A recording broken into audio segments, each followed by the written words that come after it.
முதல்ல உங்களுக்குள்ள இந்த சக்தி மலருவதற்கு இந்த ரெண்டே ரெண்டு விஷயம்தான் வேணும். ஒண்ணு, ஆனந்த களிப்பு.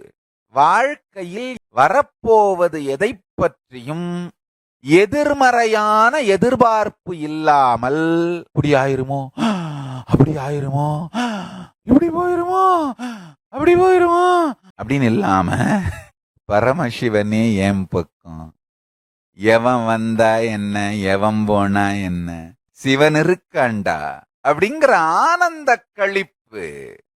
பரம்பொருள் மீது தனக்கு வந்த காதலால் ஏற்பட்ட நம்பிக்கையால் வந்த ஆனந்த களிப்பு.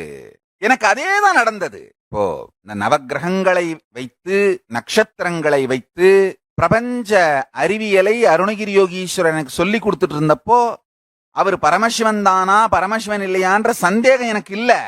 ஆனா அந்த சூரியனை எடுத்து வலக்கண்ணில் இட்டு சந்திரனை எடுத்து இடக்கண்ணில் இட்ட உடனேயே ஒரு பெரிய சந்தோஷம். ஆஹா, அவர் பரமசிவன் தான் நம்ம பட்டறிவுக்கு புரிந்திருக்கு. ஏன்னா சின்ன வயசுல இருந்து படிச்சிருக்கேன். சூரியனை வலக்கண்ணாகவும் சந்திரனை இடக்கண்ணாகவும் அக்னியை மூன்றாவது கண்ணாகவும் உடையவர் பரமசிவ பரம்பொருள்னு. அது அப்படியே நிதர்சனமா பார்த்த உடனே உள்ளுக்குள்ள ஒரு ஆனந்த களிப்பு.